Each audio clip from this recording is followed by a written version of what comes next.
Hi, I'm Megan. I'm Colin. We are the hosts of Pet Sitter Confessional, an open and honest discussion about life as a pet sitter. We appreciate you listening today. And we would also like to thank Pet Sitters Associates for sponsoring today's episode and our executive producers.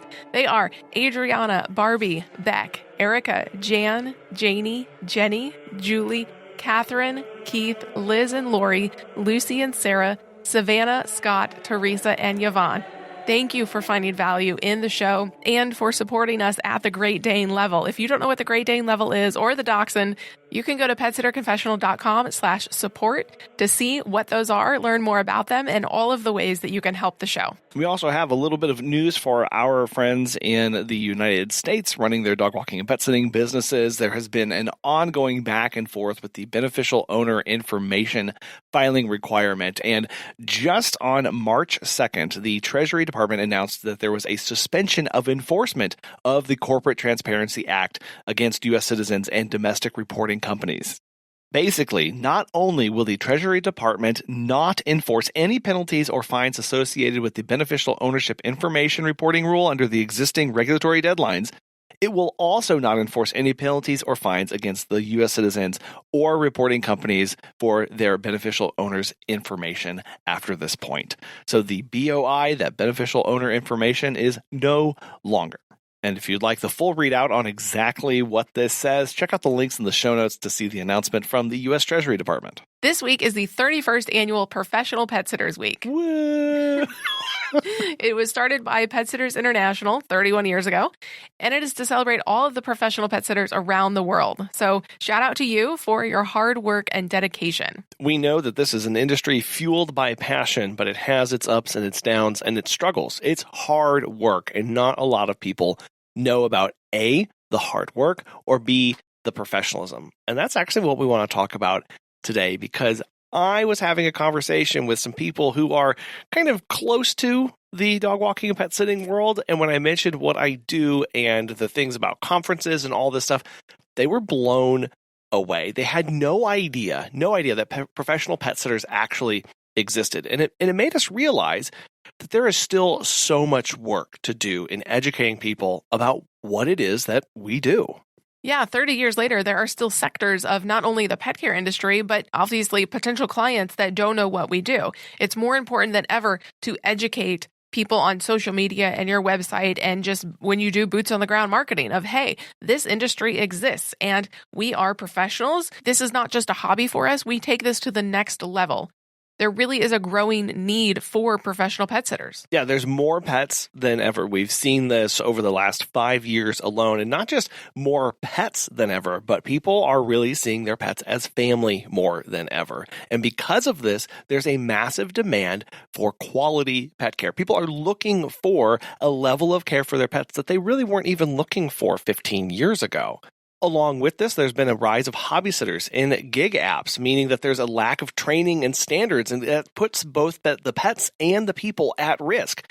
Now, we know that there will always be bad actors in the industry. These are people that will always be doing something that is doing it the wrong way, right? They don't want to do things, up to standard or up to code, which makes it harder for the rest of us to actually do our work and actually build a reputation that people can respect. Yeah, because the reality is anyone can call themselves a pet sitter. That is a fact, but not everyone is a professional. Clients deserve to know the difference. They deserve to know that there's specific pet sitting and dog walking liability insurance. They should know that you're background checked and bonded and pet first aid and CPR certified. They should know that you're not just going to throw some food on the floor and walk away, but you're going to send them an update with pictures and videos at the end of every visit. They deserve to know this because they deserve peace of mind. The public doesn't really understand what we do. No, back to that conversation that I had, it wasn't just one person. It was actually two people in industries that were very closely related. Again, they were just kind of just outside of the world of dog walking and pet sitting, and they were in completely different silos. And in my conversations with them, they asked what I did, what Megan and I do in our business, and neither had any idea of what was going on. And they were blown away, especially whenever I talked to them about the professional organizations, the conferences, the insurance, how we went through the policies, the procedures, the cancellation things. It actually made me really sad because here they were in their own silos, in their own industries, talking about professionalism and wanting to raise the bar and raise the standards. And yet they hadn't done any other work to see what else was going on. And if these people are like that, these people who are in their own professional industry are like that, how much more so than the general public's understanding of it is what we do? Well, generally, people use their friends, family, and neighbors for pet sitting or dog walking, just a quick pop in while they're at work. Or if they're just on a quick weekend away, a neighbor will come over as a courtesy to care for the cat. And because of this, when we say, oh, we're pet sitters or we provide pet sitting services, they assume that we're just doing this for the fun of it, that we're basically a charity. That we're doing this because we just want puppy cuddles and kitty kisses. And while that is a perk of the job, this is actually paying our bills. And we are a business. We do pay taxes. Some of us have employees. This is our career. Yeah, and because we use the same term as their friend, family, neighbor, or acquaintance, they equate us to be the exact same. It also doesn't help that there is really no industry-wide standard of education or requirements for how to get into this. And other apps and gig economies have really dominated the conversation with allowing anybody into the industry. And while we think it is really nice that there are more people trying to do the service than ever, it really muddies the water with what it definitionally means to be a professional sitter. Because the average person can often be confused on the terms that we're saying versus what they think they mean, it really is on us the responsibility to educate, not just assume people know what we do as a pet sitter. It does fall to us because we are the ones interacting in our community. We are the ones getting the phone calls, the emails, the inquiries through our software. And when people have misconceptions, a great way to start that conversation is when somebody says, I need a pet sitter, ask them, have you used a professional pet sitter before? And if they say yes, please have them describe what that service was like and what they think that means so that you can say, okay, I hear what you're saying. Here's how I offer services. And here's what comes when it actually means from my perspective and where I'm coming from and why this is good for you and what you get from this. That kind of dialogue typically doesn't happen because we're really busy in our days. We've got a lot going on. We can get frustrated and one more person is asking for the cheapest bid to walk their dog, and that's not us, and they're not a good fit. But it does mean that if we can give them a little bit more information, a little bit of insight into the way the industry works, they'll be better set up for the next time they encounter a professional pet sitter. Well, and even if somebody says no to that, they've never used, you still explain to them because we analogize it to a cheeseburger of the person that is calling wants just a plain, no cheese, no frills, no ketchup, no onion, nothing. They just want a plain burger. But what we offer is the deluxe. We not only will give your cat food, we will scoop the litter box, we will brush them, we will play with them, we will get your mail, your packages, water your plants, bring in your trash, all this sort of stuff. So sometimes there can be this misalignment here of going, okay, as the professional, I'm not going to just feed your cat, but I'm going to do a once-over, make sure there are no injuries or that there are messes around the house or there's throw up. I'm going to go basically above and beyond what you think the standard of care is. And cat visits are a really great example for this. How many times do we get contacted for somebody who wants every other day visits? Or, hey, I'm going to leave for a week. Can you just come by on Wednesday and throw some food down? And we step in and we say, actually, we don't believe that it's a high quality of care. When you do this aspect, this is part of education and what it means to be a professional pet sitter, because you are telling them, here's actually my recommendation for how I will care for your cat and why it's better, and that they should be wanting this level of care. It's kind of taking their ask and going a few steps further in it, of taking it to the logical conclusion of, oh, well, I have actually found a cat behind a washing machine before and it was stuck. So we actually don't provide every other day cat visits, and that's why. We want to make sure that your cat is safe. We kind of obviously always want to cover our butts, but ultimately, we're also looking after the best interest of the cat. And because we are professional, we are looking 3-4 steps ahead and going, we either have seen this before or we have heard other pet sitters encounter this. And that's why that our standard of care, our level of care is so much higher. That's not to say that everybody's going to jump for joy when they hear you say these things. Some people aren't going to agree. They're going to look elsewhere. They're going to want to pay $7 a day for somebody to come over and throw food on the floor and that's it, or just do a quick potty once a day. We know that these clients are out there because they contact us, but hopefully as more education is done over the coming years, these clients and these requests will become less frequent as people know that a great quality of care is an option. Something all professionals should have is specific pet business insurance. So we want to tell you about our friends at Pet Sitters Associates. As a pet sitter, you know how much trust goes into caring for someone's furry family members. But who's got your back? For over 25 years, Pet Sitters Associates has been helping pet care pros like you with affordable, flexible insurance coverage. Whether you're walking dogs, pet sitting, or just starting out, they make it easy to protect your business. Get a free quote today at petsitllc.com. And as a listener, you get $10 off your membership when you use code CONFESSIONAL at checkout. That's petsitllc.com, because your peace of mind is part of great pet care. So we really are talking about this educational aspect of that. It is important that we continue to do so, and that it is beholden on us to educate our clients and community. But how do we exactly go about doing that? And obviously, one of the best opportunities here is when talking with a potential client. Take time to explain why you're a professional, not just your credentials here, but why you believe it's better and the quality of care that you're able to give because of your professionalism. You do have to link these two together of your bonding, your insurance, your background checks, your training, your specific niche of animal education or your certifications, and then say, I believe this is important, right? It's basically saying, in a world where anybody can call themselves a pet sitter, I think it's important to do these things because you matter, because your pet matters, and I want to make sure I'm taking the best care of them possible. It's no longer just enough to say you have experience. I've seen advertisements from 10-year-olds who say, lots of experience with cats and dogs. So that's not enough anymore. You need to have other credentials to back up what you're saying. Obviously, a great way is to use social media and marketing to highlight your experience. You can post a picture of your pet first aid and CPR certificate and say, hey, did you know professional pet sitters are trained? We are certified. Here is my certificate that I completed. And here are some ways that I can help your pet if needed. Yeah, brag about your credentials. Brag about your knowledge. If more people do this, more people are going to see this and just come to expect it as standard. So leverage your website, leverage your blog to answer frequently asked questions. Blog about why it is that you do what you do and the level that you go to make sure that quality of care is there. You can also think about hosting free events, right? Or maybe just any events where you can talk to and educate people about this through pamphlets. Maybe if you get certified to teach pet first aid and CPR, do that in your community. Offer those to your clients, or pet safety workshops, or anything like that where you can pull from your resources, your experience in your training and background to showcase that for people.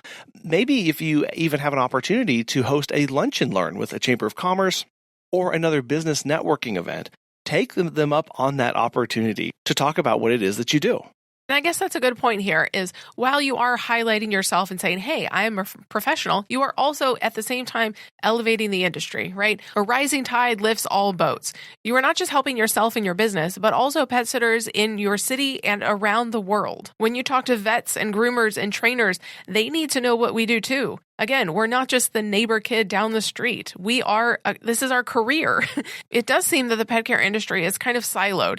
Vets don't often talk to groomers. Groomers don't often talk to trainers. And so we as pet sitters can kind of come around everyone in the pet care industry and say, hey, not only are we here, but we are professionals just like you. You went to school to be a groomer. Here are some trainings and certifications that we've had.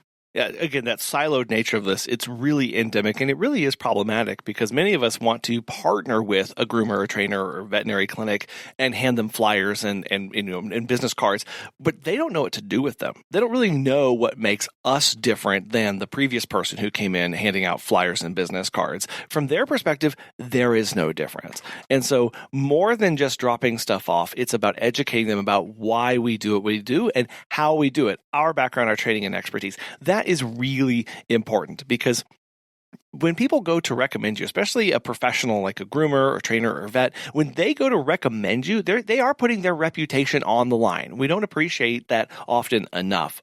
They don't want a bad reflection on them, and so oftentimes they don't refer out to anybody because they don't know what it means to trust somebody with this kind of service. So taking those few extra moments and explaining all that is entailed in this, I guarantee you're going to be you're going to find that they're really impressed with the lengths that you go to for your service in your business.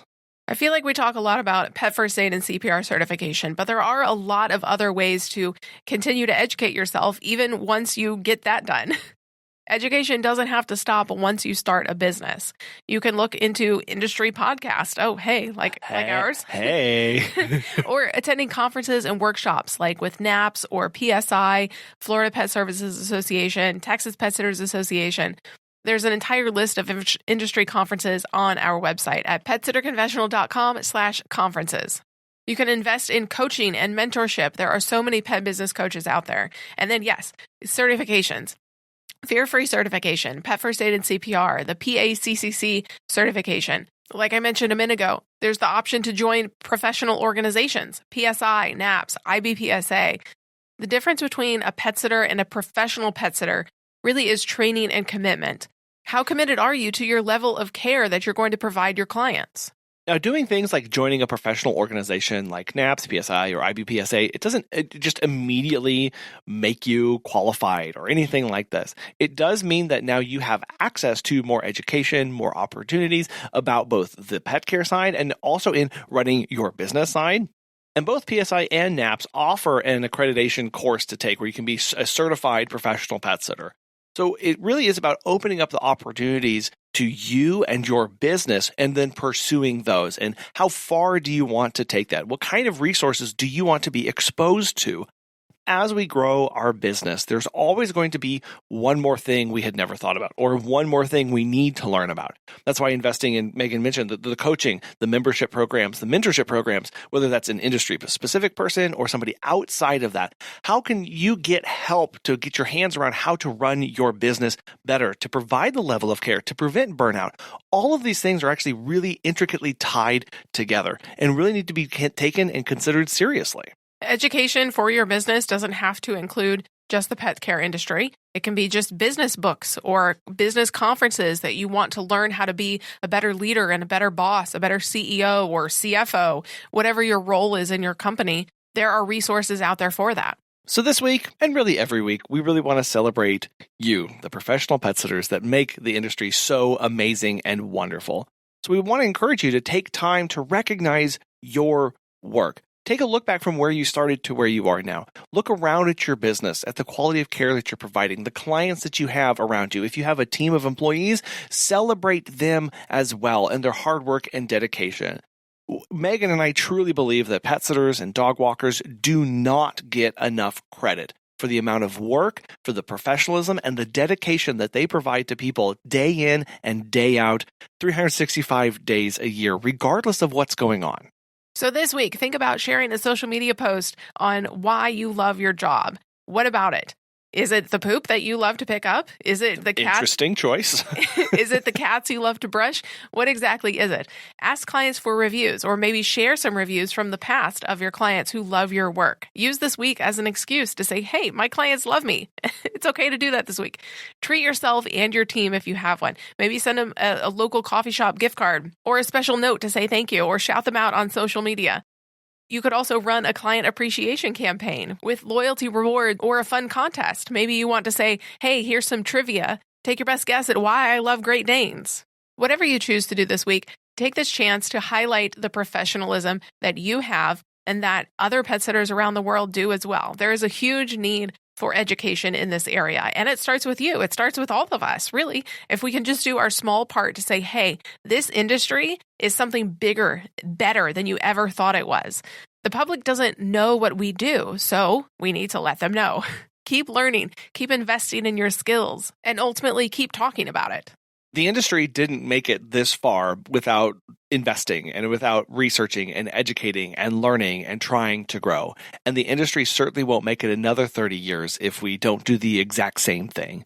So while we are talking about what we do, we need to continue to raise the bar in our level of education, in the level of education for our employees and the teams that we are growing so that we can have better educated public. I think one of the best things that Megan and I encounter is when we have a highly educated client that reaches out to us and they know exactly why they want us for the professionalism. They want that experience and they only get that when we're talking about it. And then they can get into that groove and they know, and it gives them so much peace of mind. And it really makes for a wonderful working relationship. So for the industry to grow and expand and to continue to elevate, it's going to take every single one of us growing and elevating ourselves and our business. Think about one thing you can do this week to educate your community. How are you going to celebrate Professional Pet Sitters Week? We would love to know and celebrate with you. You can email us at petsitterconfessional@gmail.com or look us up on Facebook and Instagram at PetSitterConfessional. Thank you again for listening today, and to Pet Sitters Associates for sponsoring today's episode, and our lovely executive producers on our Patreon page. We will talk with you next time. Bye.